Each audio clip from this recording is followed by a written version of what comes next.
The innkeeper's wife threw the last of Alara Voswin's belongings into the mud. A single traveling case, a wool cloak, a bundle of letters tied with ribbon that had never been answered. "Please." Alara's voice cracked. "Just one more week. He's coming. He promised he would come." "You've been saying that for 6 weeks."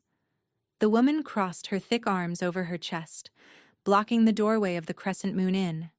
6 weeks of unpaid lodging, 6 weeks of meals, 6 weeks of my best room sitting empty of paying guests because some fool girl believed a man would keep his word. Rain began to fall, soft at first, then heavier. The kind of autumn rain that seeped through wool and settled into bones. "I have nowhere to go?" "Should have thought of that before you let yourself be abandoned." The door slammed shut. The bolt scraped home.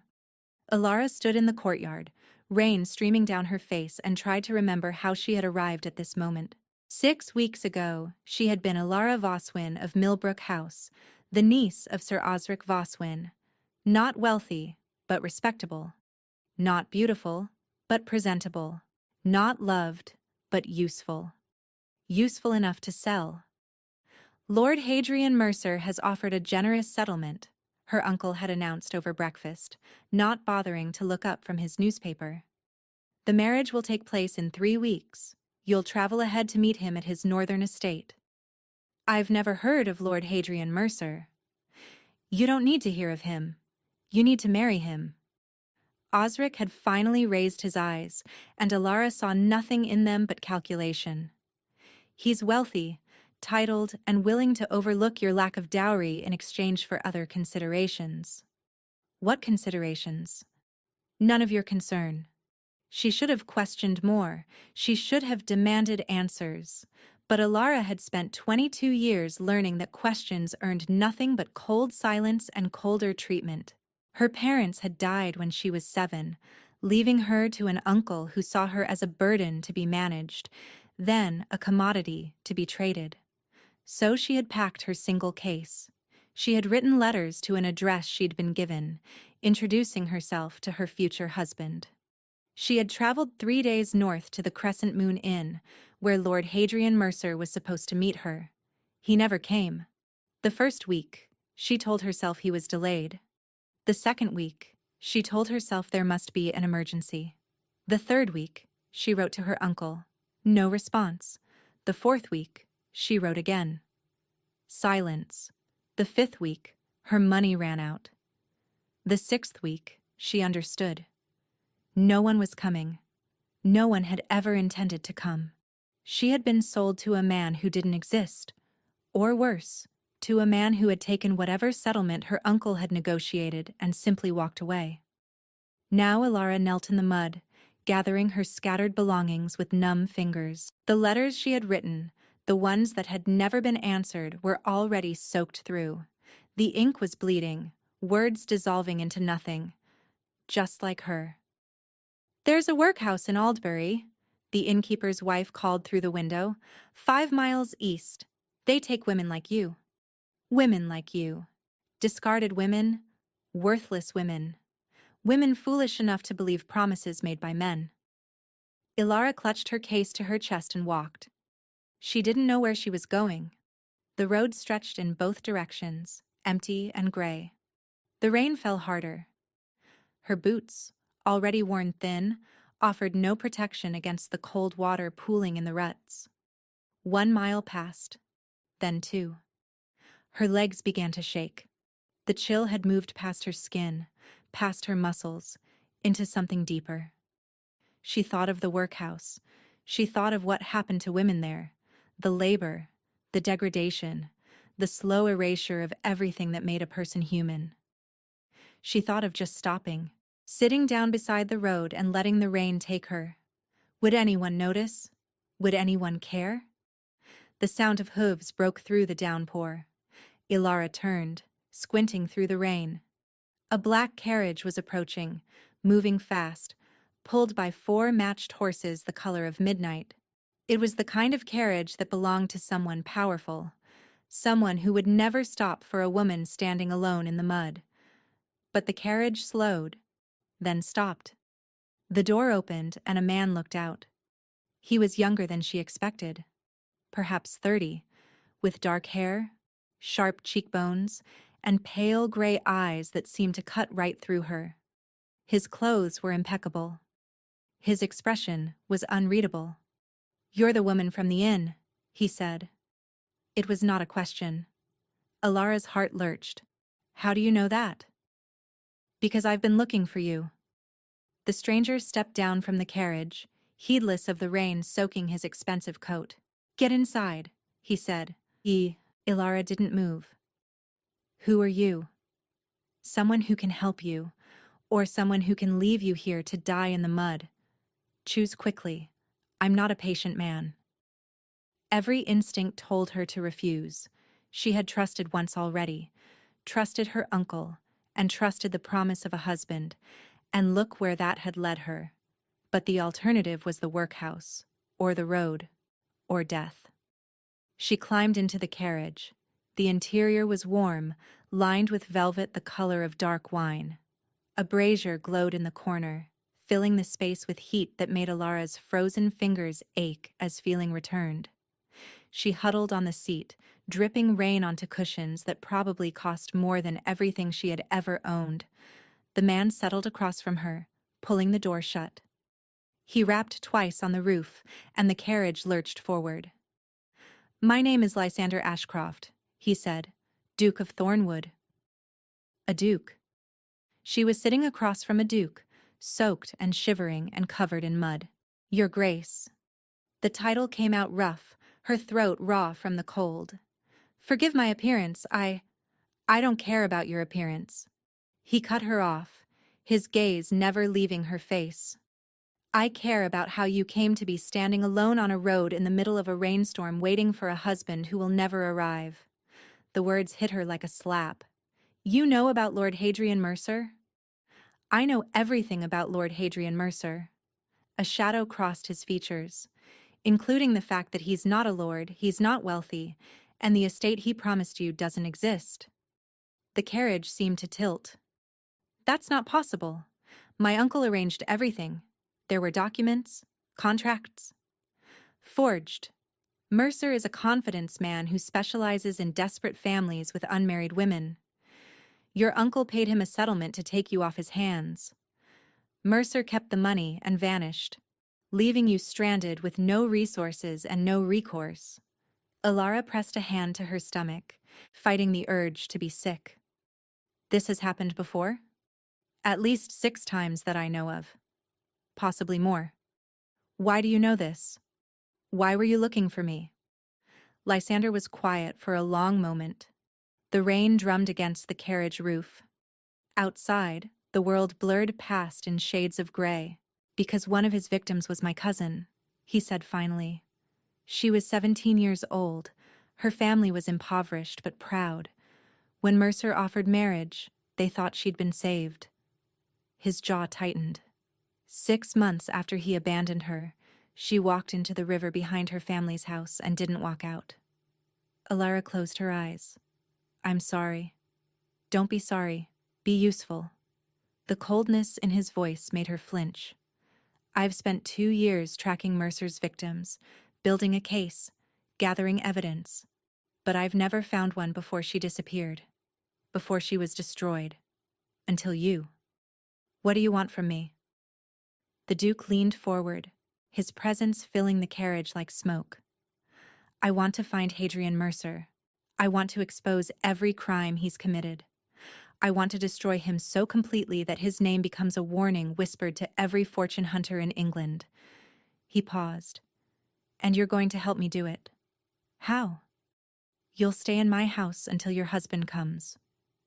The words were bitter, mocking. "That's what I told the innkeeper when I inquired about you. She was quite eager to share your story once I showed her gold." He sat back. "Of course, we both know he's never coming. But the world doesn't know that yet, and that pretense is going to be our weapon." Alara's mind raced, trying to keep pace with what he was saying. "You want me to pretend I'm still waiting for him? For now, until we understand where he is, until we can draw him out." The Duke's smile was cold and precise. Mercer is arrogant. When he learns that one of his victims found shelter with the Duke of Thornwood, he'll be curious, worried. He'll make mistakes. And when he does, I'll be waiting. And what happens to me when this is over? That depends on how useful you prove to be. It wasn't a promise. It wasn't even a reassurance. But it was more than anyone else had offered her. Where are you taking me? Thornwood Hall, my estate. You'll have rooms, food, and protection. His eyes held hers. You'll be safe there. I give you my word. Safe. Ilara had stopped believing in that word weeks ago. But what choice did she have? Thornwood Hall emerged from the mist like something out of a fever dream. It sat atop a hill overlooking a valley shrouded in autumn fog, a sprawling manor of dark stone and climbing ivy. Towers rose at each corner, their windows glinting in the fading light. The grounds stretched endlessly, wild gardens giving way to dense forests that seemed to press against the estate like something hungry. It's isolated, Ilara observed. That's the point. Lysander handed her down from the carriage. No one arrives at Thornwood without my knowledge. No one leaves without my permission. If Mercer tries to reach you here, I'll know. A threat and a comfort wrapped into one. The staff assembled in the entrance hall, faces curious but carefully blank. At their head stood a woman with silver hair pinned severely back and posture straight as a blade. Mrs. Holloway, the housekeeper. She surveyed Ilara with eyes that missed nothing. This is Miss Ilara Voswin, Lysander announced. She'll be staying indefinitely. She's to be treated as an honored guest. Her needs are to be met without question. Is that clear? Perfectly, Your Grace. Mrs. Holloway's voice gave away nothing. Welcome to Thornwood, Miss Voswin. I'll show you to your rooms. The rooms were in the east wing, far from the Duke's quarters. A sitting room with a fireplace. A bedroom with a four-poster bed draped in deep green velvet. A dressing room with empty wardrobes waiting to be filled. You'll find fresh clothes in the armoire, Mrs. Holloway said. The previous guest left them behind. I'll have a bath drawn. Dinner is at 8. His Grace will expect you. After she left, Ilara moved to the window. Below, the fog had swallowed the valley. She could see nothing beyond the immediate grounds. No roads, no other houses, no sign of the world she had left behind. She was completely alone, completely dependent, completely at the mercy of a man she had met 2 hours ago. But she was alive, and she was angry. That anger carried her through the bath, through dressing in a borrowed gown of dark blue silk, through descending the grand staircase to the dining room. It carried her to the table where Lysander waited, already seated, watching her approach with that unreadable gaze. You clean up well, he observed. You're not very good at compliments. I'm not trying to be. He gestured to the chair across from him. Sit, eat, then we'll talk. The meal was simple but excellent. Roast pheasant, vegetables, fresh bread, wine that probably cost more than a month's rent at the Crescent Moon. Ilara ate mechanically, barely tasting anything, her mind churning through everything she had learned. Finally, Lysander set down his fork. Ask your questions. How do you know Mercer won't simply disappear? If he learns I'm here, why wouldn't he just move on to his next victim? Because I won't let him. Lysander's voice was cold and certain. I have people watching his known associates.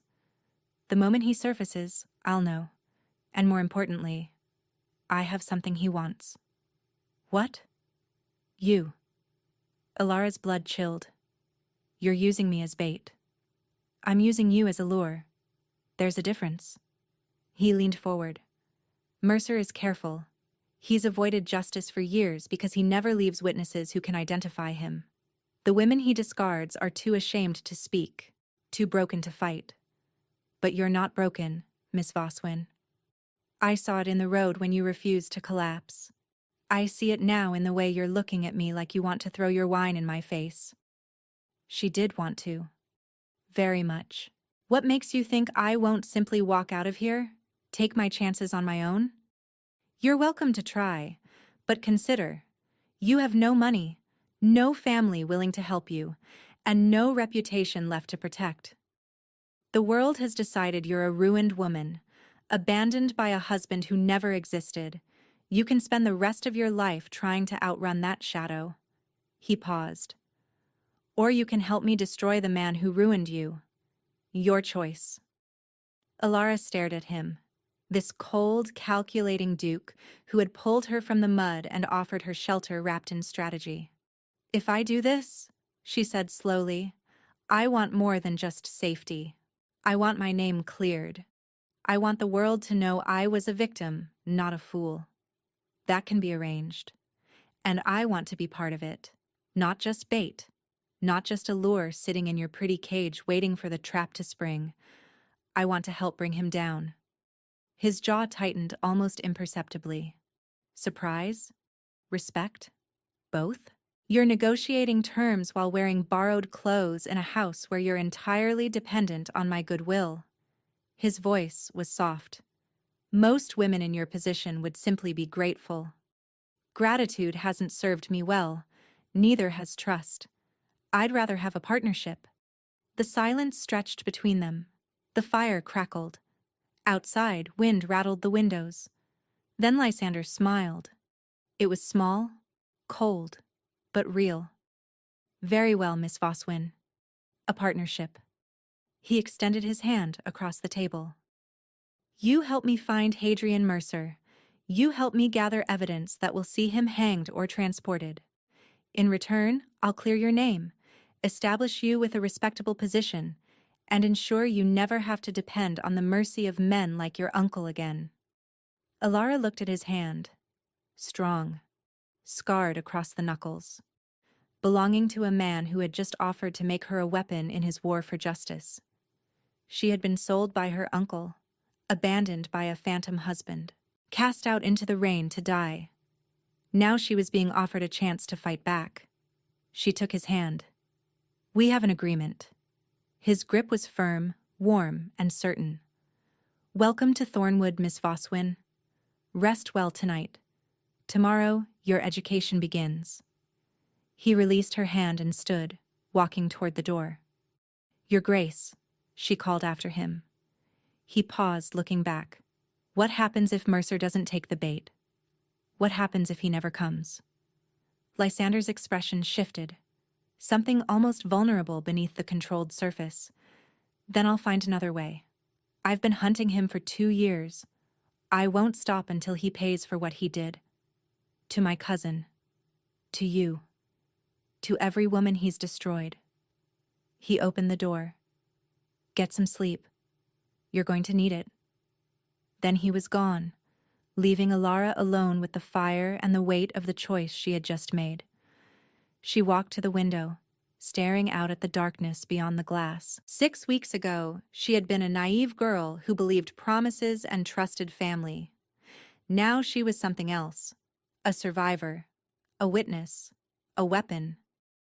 She didn't know if she could trust Lysander Ashcroft. She didn't know if his plans would work. She didn't know if Hadrian Mercer would ever face justice, but she knew one thing with absolute certainty. She was done being a victim. Alara woke to silence, not the comfortable silence of rest, but the heavy silence of isolation.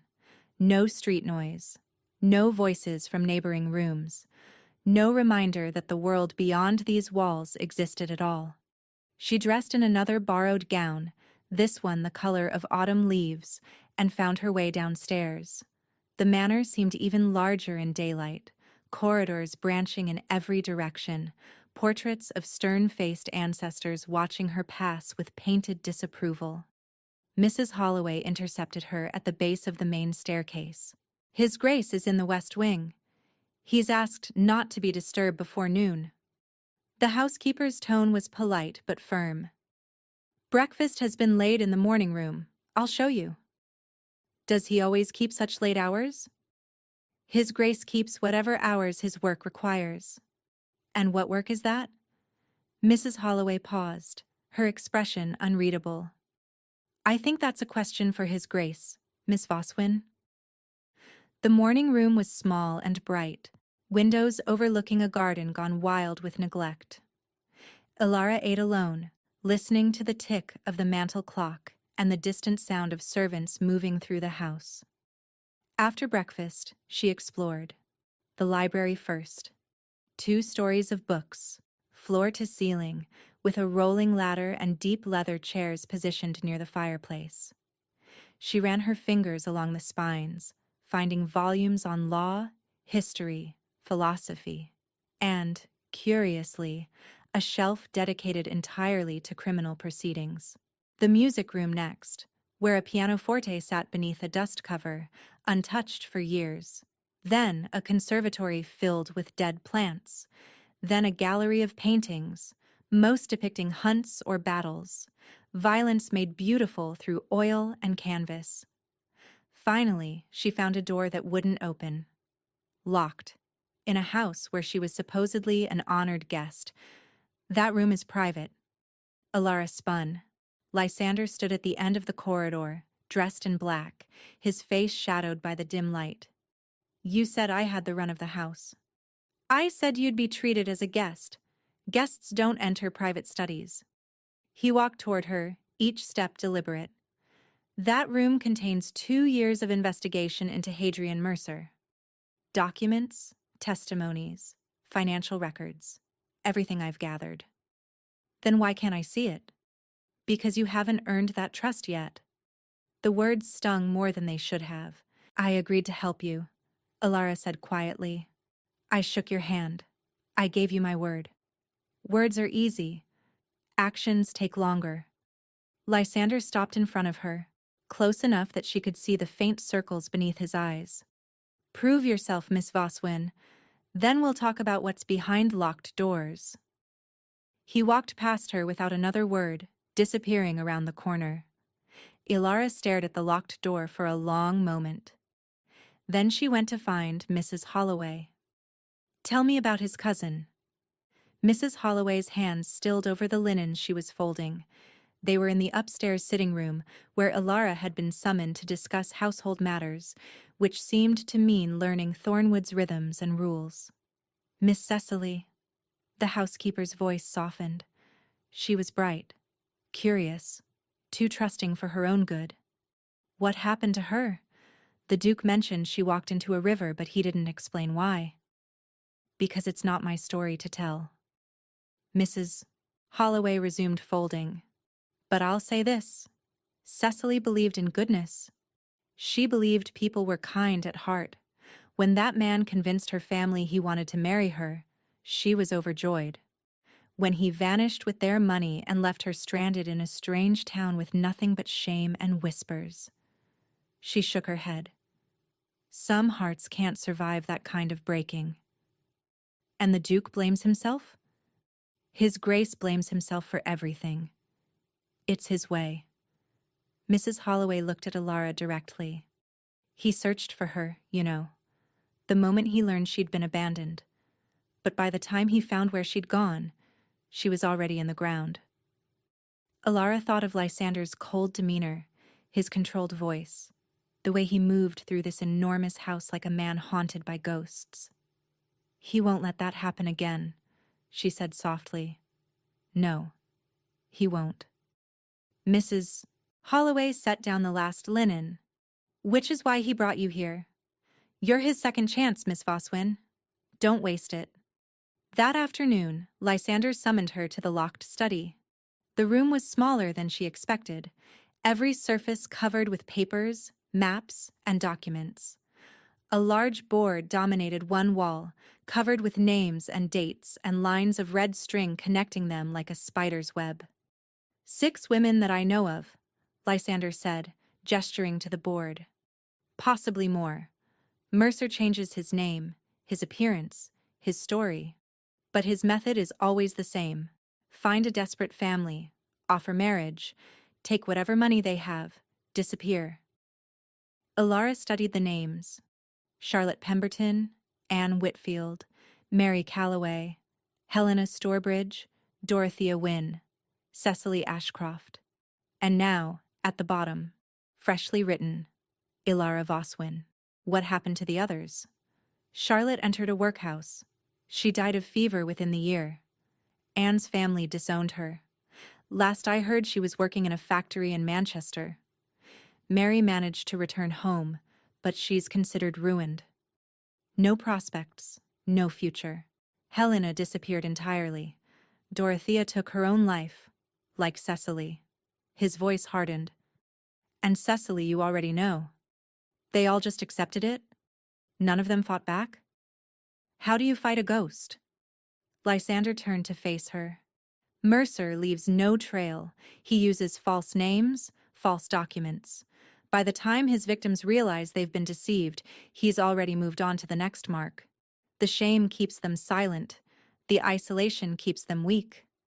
But I'm not silent, and I'm not weak. No, you're not. The mask he wore cracked, just slightly. Which is why I'm going to teach you everything I know about him. His patterns, his associates, his weaknesses. He pulled a chair to the desk. Sit. We have work to do. For the next 3 hours, Ilara learned. She learned that Mercer preferred women between 18 and 25. She learned that he targeted families with minor titles but major debts. She learned that he had a network of accomplices, forgers who created fake documents, innkeepers who provided alibis, even a corrupt solicitor who made the arrangements look legitimate. She learned that her uncle had likely been approached months before the proposal, groomed and manipulated until selling his niece seemed like the only sensible option. He'll have moved on by now, Lysander said, as the light outside began to fade. He never stays in one place after a job, but his network remains. If we can find one thread, we can unravel the whole tapestry. What thread do we have? Lysander pulled a letter from beneath a stack of papers. This arrived yesterday, from a contact in London. He handed it to her. Mercer has been seen in the city. He's using a new name, Lord Aldrich Vane. Ilara's heart stuttered. He's not hiding? He's hunting, looking for his next victim. Lysander's gaze hardened to steel. Which means we have a narrow window to find him before he destroys another woman's life. What do? We go to London. He took the letter back. There's a ball in 3 weeks. Lady Whitmore's autumn celebration. Everyone who matters will be there, including, if my sources are correct, Lord Aldrich Vane. You want me to attend a ball? I don't even know how to. You'll learn. Lysander stood. Starting tomorrow, you'll have tutors. Dancing, etiquette, conversation. Everything you need to move through society without raising suspicion. And then what? I just walk up to the man who ruined my life and introduce myself? No. Lysander's smile was cold and sharp. You let him come to you. And when he does, we'll finally have him exactly where we want him. The tutors arrived the next morning, a dancing master from London, an etiquette instructor who had trained duchesses, a dressmaker with 3 assistants and enough fabric to clothe an army. Ilara had never worked so hard in her life. Chin up, shoulders back. A lady glides. She does not stomp. The fish fork is smaller. Always smaller. If you use the wrong one, you might as well announce you were raised in a barn. This color brings out your eyes. This one makes you look consumptive. We'll burn it immediately. By the end of the first week, Ilara could waltz without stepping on her own feet. By the end of the second, she could navigate a formal dinner without committing social suicide.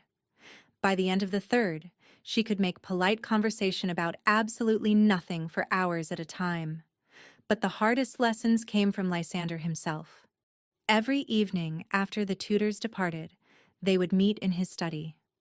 He would test her, playing the role of various society figures, the nosy dowager, the flirtatious rake, the suspicious hostess. Lord Aldrich Vane approaches you at the refreshment table, he said one night, circling her like a predator. He compliments your gown. What do? Thank him politely. Ask if he's enjoying the evening. He asks where you're from. How do you answer? I tell him I'm a guest of the Duke of Thornwood. I recently arrived from the country. He presses for details. Your family, your circumstances. I deflect. Ask about his own history. Men like him prefer talking about themselves. Lysander stopped circling. Good. And if he asks you to dance? I accept. It gives us time to talk, and it lets me assess him up close. And if he tries to arrange a private meeting? A walk in the garden? Perhaps? Alara met his eyes. I decline gracefully. I tell him I'm not that kind of woman. You might have to be. His voice was flat. If we need information badly enough, then we'll find another way to get it. Alara lifted her chin. I agreed to help you catch him. I didn't agree to let him touch me. His expression shifted almost imperceptibly. Approval? Relief? Fair enough. He turned away, straightening papers on his desk. You're ready for a test. A real one. What kind of test? Lord and Lady Pembury are arriving tomorrow. They're old friends of my family. They think you're a distant relation I've taken under my protection. He glanced back at her. They're also inveterate gossips. If you can convince them you're a respectable young woman with nothing to hide, you can convince anyone. Alara's stomach tightened. And if I fail? You won't. His voice softened, just slightly. You've worked too hard to fail now. Lord and Lady Pembury arrived at noon the following day. They were exactly as Alara had imagined.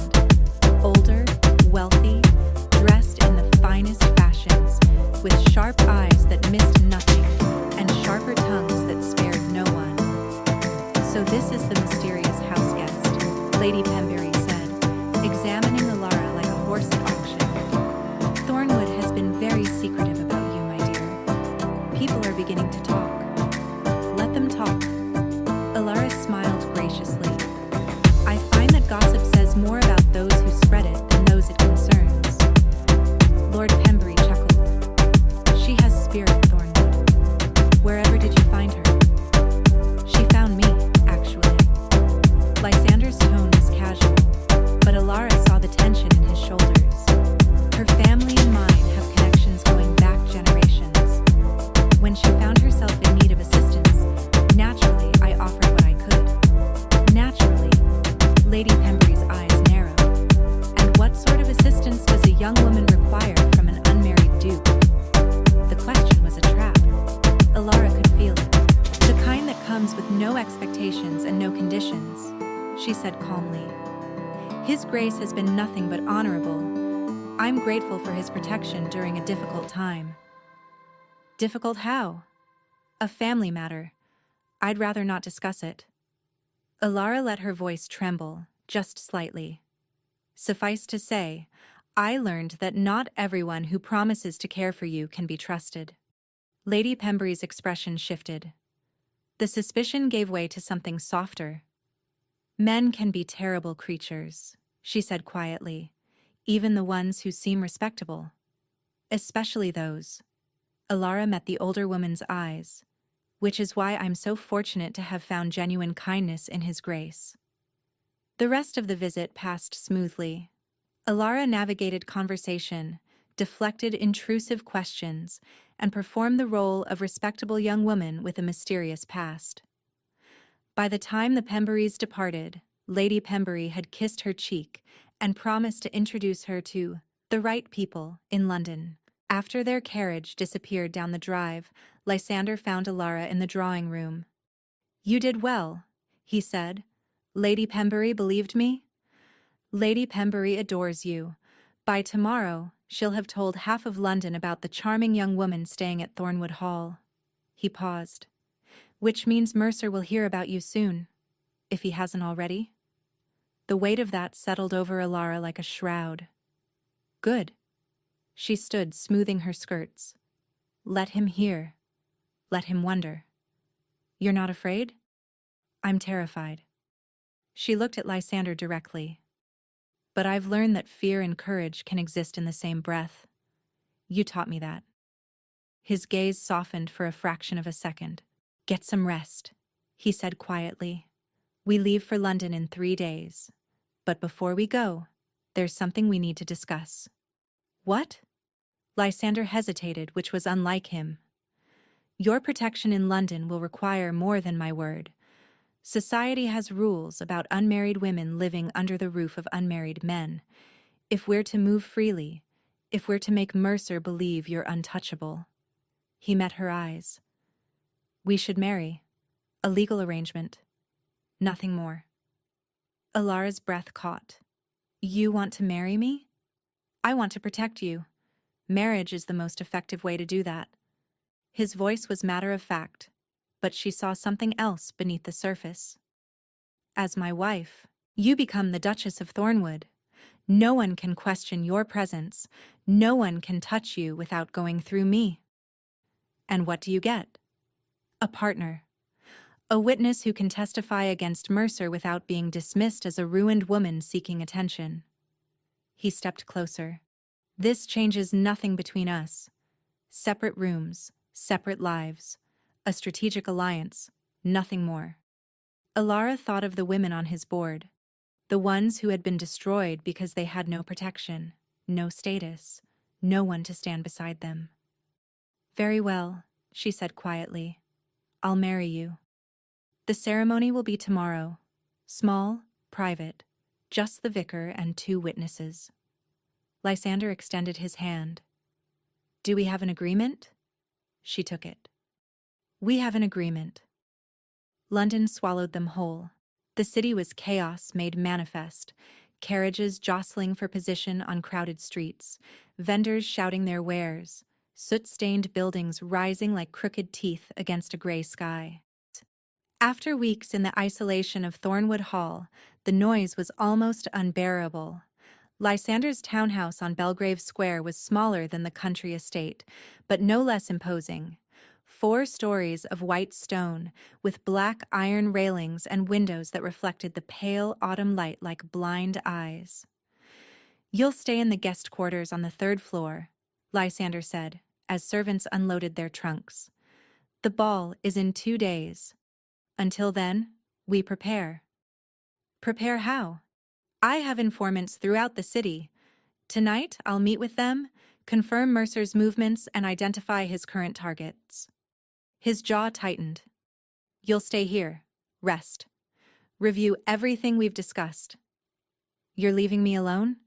You'll have the staff. And this. He pressed something cold into her palm. A small pistol. Silver-plated, elegant, deadly. Do you know how to use it? Point and pull the trigger? Close enough. His eyes held hers. Don't hesitate if you need to. Mercer has people everywhere. If anyone approaches you that you don't recognize, anyone at all, you defend yourself first and ask questions later. Ilara wrapped her fingers around the weapon. It was heavier than she expected. You think he already knows I'm here? I think he knows everything that happens in this city. Lysander pulled on his gloves. Which is why we need to move faster than he expects. He was gone before she could respond, leaving Alara alone in the foyer with a pistol in her hand and fear coiling in her stomach. The next 2 days passed in a blur of final preparations. The dressmaker arrived with the gown Alara would wear to Lady Whitmore's ball. Deep emerald silk that caught the light like water, with a neckline that was daring without being scandalous. When she tried it on, she barely recognized herself. You look like someone who belongs, Lysander said when he saw her. I feel like someone pretending. That's all any of us do. He circled her slowly, assessing. The emeralds at your throat are on loan from my family's collection. They'll mark you as someone under my protection. Anyone who matters will understand. And Mercer?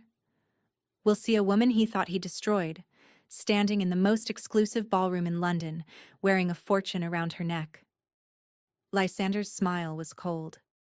It will drive him mad with curiosity. Good. Alara touched the stones at her throat. Let him be curious. Let him wonder how the woman he threw away became this. Lady Whitmore's ball was everything Alara had imagined and nothing she was prepared for. The ballroom blazed with candlelight, hundreds of flames reflected in mirrors and crystal, until the entire space seemed to glow. Silk rustled, jewels glittered. The cream of London society moved through the room like players on an elaborate stage, and somewhere among them was the man who had ruined her life. Lysander kept her close as they made their entrance, his hand warm at the small of her back. Whispers followed them like smoke. Is that Thornwood? Who is that woman? I heard she's his wife. I heard she's a foreign princess. Ignore them, Lysander murmured. They'll say anything to fill the silence. But Alara wasn't listening to the whispers. She was scanning the crowd, searching for a face she had never seen but would somehow recognize. Then she found him. Across the ballroom, standing near the orchestra, was a man who matched every description she had memorized. Tall, fair-haired, handsome in a way that seemed almost theatrical. He was laughing at something his companion said, his smile bright and easy and completely false. Lord Aldrich Vane, Hadrian Mercer, the phantom husband who had never existed. I see him, she breathed. Lysander's hand tightened at her back. Remember the plan. Let him come to you. And if he doesn't, he will. Lysander's voice cut like a blade. A man like him can't resist a mystery. And right now, you're the most mysterious woman in the room. Alara danced 3 times before Mercer approached. Once with Lysander, a formal waltz that drew every eye in the room. Once with Lord Pemberton, an elderly earl who talked endlessly about his hunting dogs. Once with a young viscount whose name she immediately forgot. She was standing near the refreshment table, catching her breath, when a voice spoke behind her. Forgive me, but have we met? Alara turned slowly, schooling her features into polite curiosity. Hadrian Mercer was even more handsome up close. Blue eyes, perfect teeth. The kind of face that made women trust and men underestimate. I don't believe so, she said smoothly. I'm certain I would remember. And yet you seem so familiar. He tilted his head, studying her. I'm Lord Aldrich Vane, and you are? Alara Ashcroft, Duchess of Thornwood. Something flickered in his eyes. Recognition? Alarm? Both were gone before she could be certain. Thornwood. How interesting. His smile never wavered. The Duke is famously selective about his companions. You must be quite remarkable. I prefer to think I'm simply fortunate. Fortune favors the bold, they say. He stepped closer. Tell me, Your Grace, what brings you to London? The season doesn't properly begin for months. Personal matters. I'd rather not bore you with the details. I'm never bored by beautiful women. His voice dropped, intimate. Dance with me. I promise to be a perfect gentleman. Every instinct screamed at her to refuse, to run, to put as much distance between herself and this monster as possible. Instead, she smiled. One dance, but I warn you, I'm still learning. Then I'll be gentle. He led her to the floor. The orchestra began a slower waltz. His hand found her waist, and it took everything Alara had not to recoil. You're trembling, he observed. The room is warm. Is it? His eyes searched her face. Or is there something you're not telling me, Your Grace? We've only just met. There's quite a lot I'm not telling you. He laughed, delighted. I knew you were interesting. Thornwood always did have excellent taste. They turned past a cluster of observers. Alara caught a glimpse of Lysander watching from the edge of the room, his expression murderous. Tell me, Mercer continued, how did you come to be the Duchess? It's quite the unusual match. Is it? I understood marriages of convenience were quite common among the aristocracy. Convenience? Mercer's grip tightened slightly. Is that what it is? I've heard Thornwood has rather obsessive tendencies. Certain fixations he can't let go. What kind of fixations? Ghosts, mostly. People from his past he can't forget. His smile sharpened. I do hope you haven't gotten tangled up in anything unpleasant, Your Grace. The Duke's obsessions have a way of consuming everyone around him. The music ended. Alara stepped back, breaking his hold. Thank you for the dance, Lord Vane. The pleasure was mine. He caught her hand, pressing his lips to her gloved fingers. I do hope we'll meet again. I find myself quite fascinated by you. Perhaps we will. She walked away without looking back, her heart pounding so hard she could barely breathe. Lysander intercepted her near the terrace doors. Well? He suspects something. Alara kept her voice low. He mentioned your obsessions, your ghosts. He's testing you, trying to understand how much you know. He touched me. Her voice cracked. His hands were on me and I had to smile and pretend. I know. Lysander's hand found hers, hidden by the folds of her skirt. I know, and I'm sorry. But you did beautifully. He's hooked now. What happens next? Next, we make him desperate. Lysander's eyes blazed with cold fire. Come, there's someone you need to meet. Lysander led her through the crowd to a private anteroom where a woman waited alone. She was young, perhaps 19, with auburn hair and eyes that had seen too much.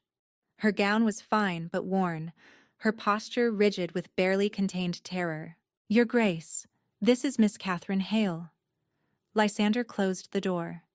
Until 6 months ago, she was engaged to Lord Aldrich Vane. Alara's breath caught. Another victim? My father gave him £400. Catherine's voice was hollow. Everything we had. He promised to take me to his estate in Yorkshire. He promised we'd be married within the month. She laughed bitterly. There is no estate. There was never going to be a marriage. How did you escape? I didn't escape. I was discarded. Catherine's hands twisted in her lap. When he learned my father had discovered his fraud and was threatening to go to the magistrates, he vanished. Left me stranded in a coaching inn 50 miles from home with nothing but the clothes on my back. What happened to your father? Catherine's face crumpled. He died. The shame, the financial ruin. His heart gave out 2 months later. Alara crossed the room, taking Catherine's hands in her own. I'm so sorry. Don't be sorry. Help me destroy him. Catherine's eyes blazed. When His Grace found me, I thought he was just another man who wanted to use me, but he's given me something better than charity. He's given me a chance to fight. She's going to testify, Lysander said quietly. When the time comes, she'll stand before society and tell them exactly what Mercer did to her. But her reputation, my reputation is already gone. Catherine stood, her chin lifting. Let them call me ruined. Let them whisper. If it means that monster faces justice, I'll bear any scandal. Alara looked between Catherine and Lysander. How many more are there? Women willing to speak?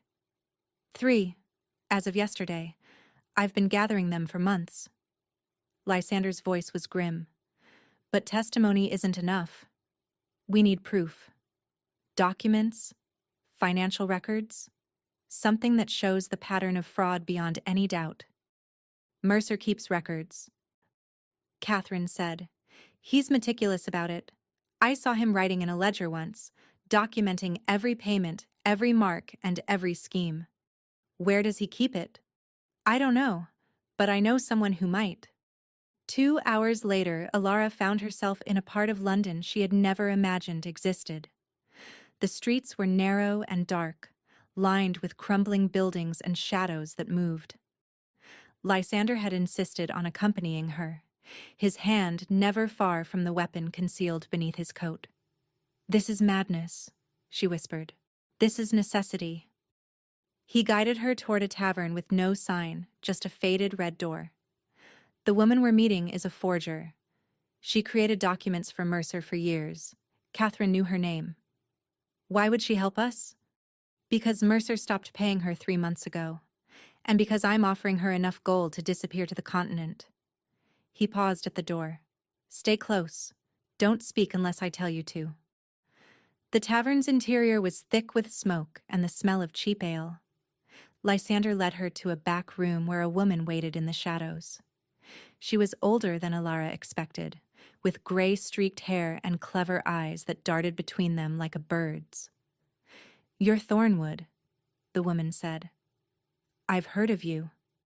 And you're Mrs. Pritchard. I've heard of you too. Then you know I don't work for free.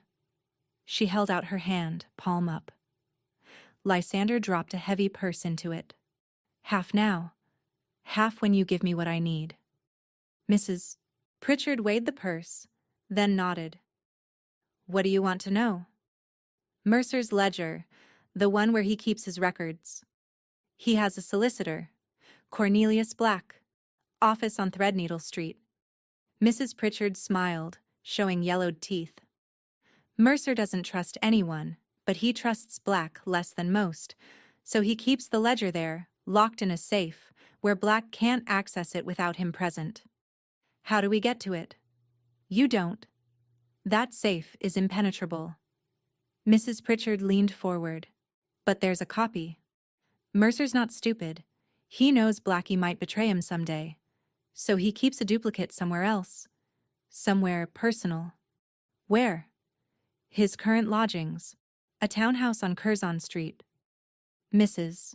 Pritchard's eyes glittered. He keeps it in his bedchamber, behind a painting of a hunting scene. Lysander straightened. You're certain? I helped him choose the hiding spot. He thought it was clever. She laughed. It's not. They left the tavern with information that could destroy Hadrian Mercer once and for all. But as they walked back toward the carriage, a figure stepped out of the shadows. Alara's heart stopped. It was Mercer. Good evening, Your Grace.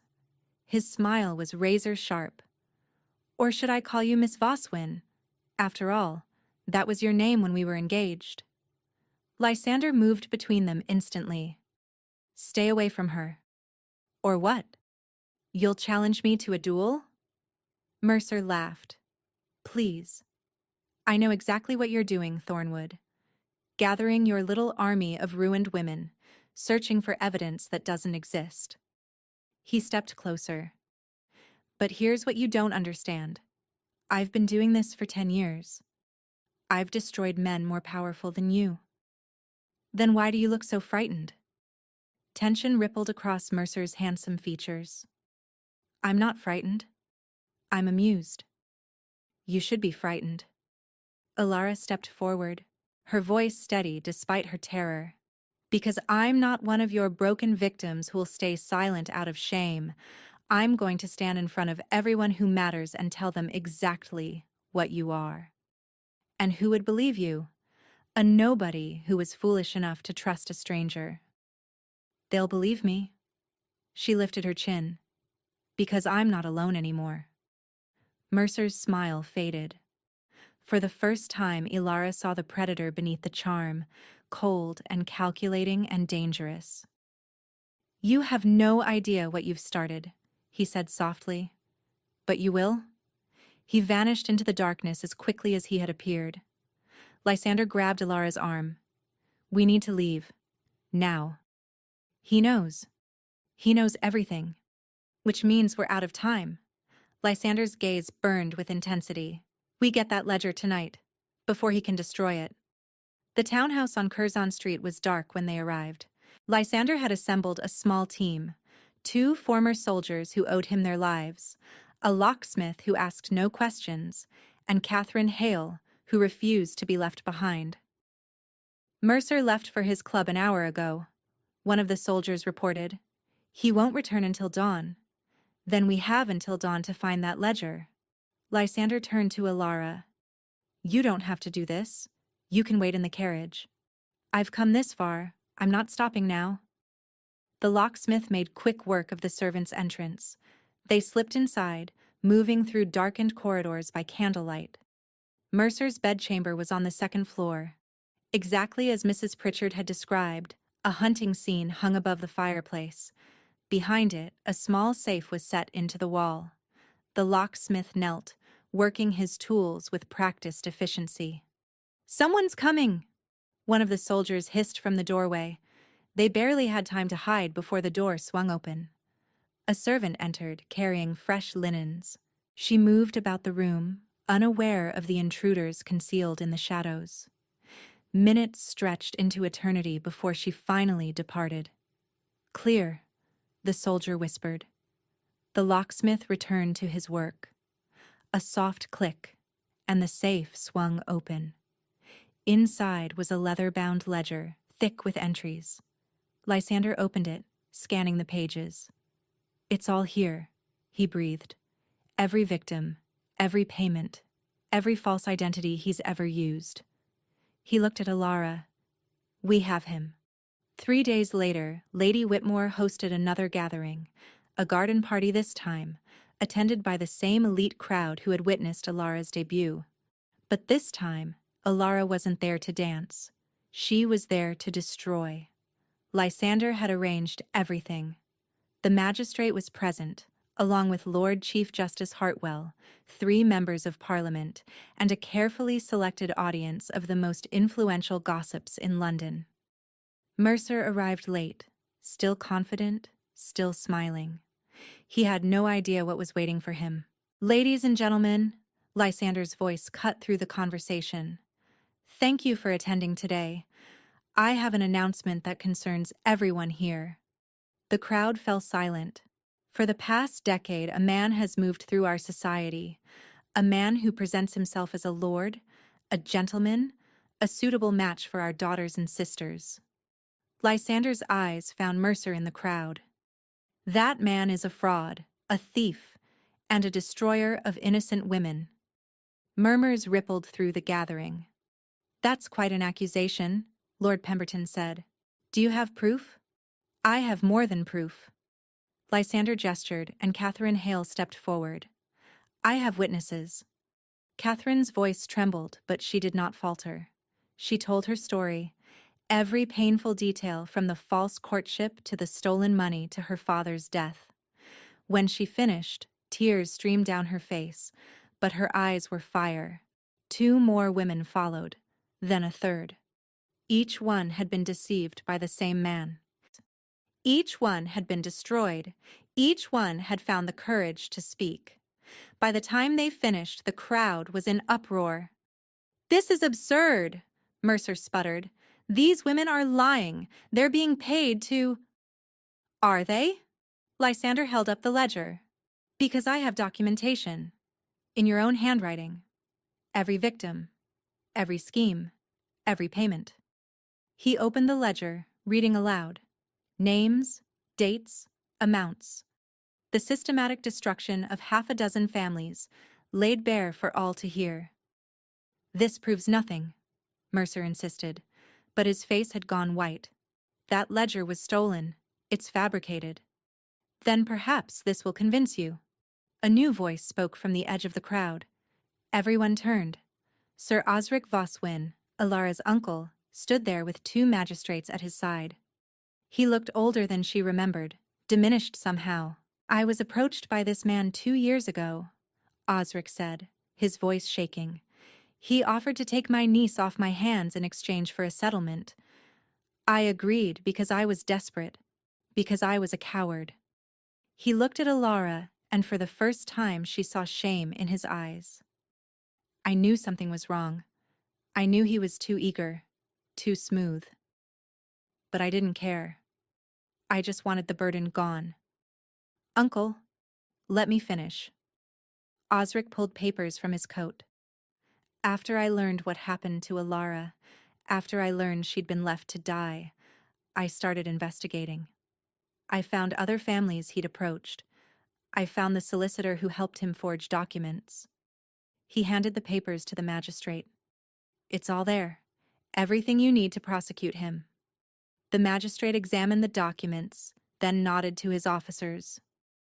"Lord Aldrich Vane, or whatever your true name is, you're under arrest for fraud, theft, and conspiracy." Mercer tried to run. He made it 3 steps before the officers seized him. "You can't do this," he screamed, struggling against their grip. "Do you know who I am?" "We know exactly who you are," Ilara said, stepping forward.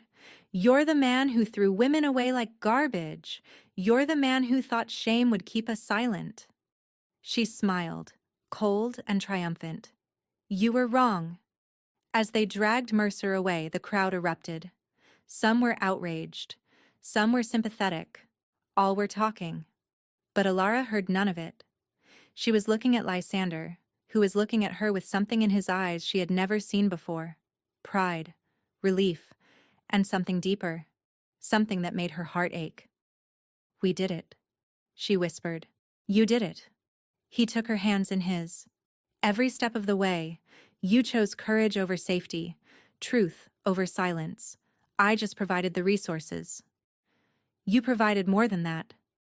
Ilara squeezed his hands. "You gave me something I'd lost. You gave me hope."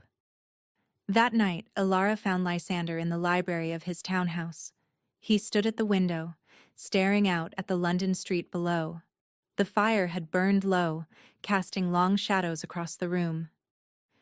"You should be celebrating," she said softly. "I should be." He didn't turn around.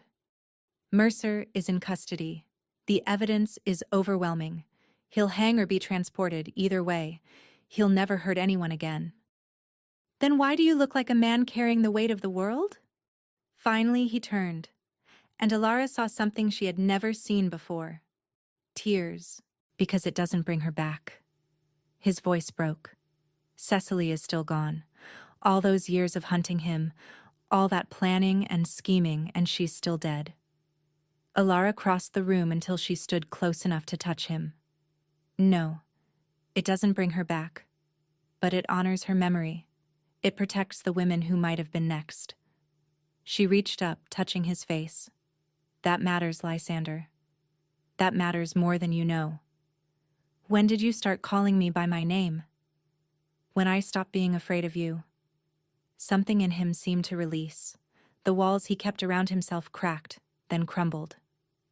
"I wasn't supposed to feel this," he said roughly. "You were supposed to be a means to an end, a witness, a weapon. And what am I now?" He cupped her face in his hands, his thumbs brushing away tears she hadn't realized she was shedding. "Everything." His voice was raw. "You're everything I didn't know I needed, and I don't know how to exist without you anymore." "Then don't." Ilara's heart was pounding. "Don't exist without me." "Ilara, I'm not a good man. I'm obsessive and cold, and I've spent years caring about nothing but revenge.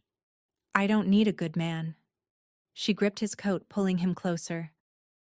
"I need someone who sees me, someone who fights beside me, someone who chose me when everyone else threw me away." "I will always choose you." His forehead pressed against hers. "Always." "Then say it." Her voice trembled. "Tell me this is real. I love you." The words came out broken, desperate and true.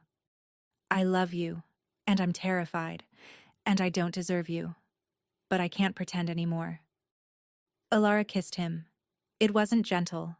It was years of loneliness and weeks of fear and the overwhelming relief of finally being home. His arms wrapped around her, pulling her close, and she felt something inside her heal that she hadn't known was broken. When they finally pulled apart, breathless and shaking, Lysander laughed.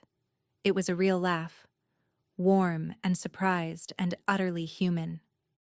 "I don't know how to do this," he admitted. "I've never loved anyone before. Neither have I." Ilara smiled. "We'll figure it out together."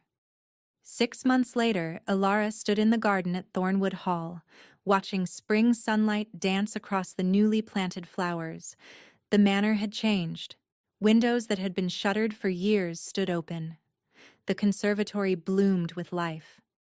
Laughter echoed through corridors that had known only silence. But the greatest change was in the East Wing, where Ilara had established the Thornwood Women's Refuge. 23 women had passed through its doors since it opened. Women who had been abandoned, defrauded, left with nothing.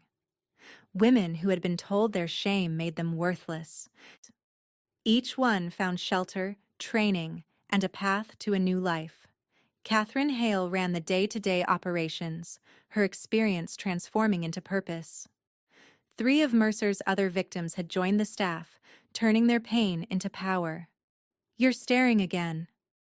Alara turned to find Lysander watching her from the terrace, a small smile on his lips. "I'm thinking," she corrected. "Dangerous habit." He walked toward her, taking her hand. "What are you thinking about?" "About how different everything is. 6 months ago, I was standing in the rain with nothing, convinced I would die alone and forgotten." She looked up at the manor, at the life they had built. "Now I have more than I ever dreamed possible." "You have exactly what you deserve." Lysander lifted her hand, pressing his lips to her knuckles. "You fought for it. You earned it. We earned it." He reached into his pocket and withdrew a small velvet box. Ilara's breath caught. "I know our wedding was practical, strategic, necessary for your protection," he said quietly. "But this isn't practical or strategic." He opened the box to reveal a ring set with a deep green emerald surrounded by diamonds. "This is a choice. I'm choosing you, Ilara. Not because I need to, because I want to, because I love you more than I knew I was capable of loving anyone." Ilara's vision blurred with tears. "Lysander, you said once that you'd learned not to trust promises made by men." He slid the ring onto her finger, beside the simple gold band she already wore. "I'm asking you to trust this one, not because I'm a duke or because I can protect you, but because you've seen exactly who I am, the obsession, the coldness, the broken parts, and you chose me anyway." "I did." She cupped his face in her hands. "I do. I always will." "Then let this ring mark a new beginning." His voice was thick with emotion. "Not a contract, a covenant." He kissed her there in the garden, surrounded by flowers and sunshine and the evidence of everything they had built from ashes. When they finally separated, Ilara rested her head against his chest, listening to his heartbeat. "Do you believe in fate now?" she asked. "I believe in you." His arms tightened around her. "I believe that sometimes the worst moments lead to the best outcomes. I believe that you were meant to find me, or I was meant to find you, and I don't care which one is true as long as we're together." Ilara smiled. "That might be the most romantic thing you've ever said. Don't get used to it. I have a reputation for being cold and unfeeling." "Had," she corrected. Past tense. They stood there as the sun began to set, painting the sky in shades of gold and rose. 2 people who had found each other in the darkest circumstances and built something neither had planned, but both had needed.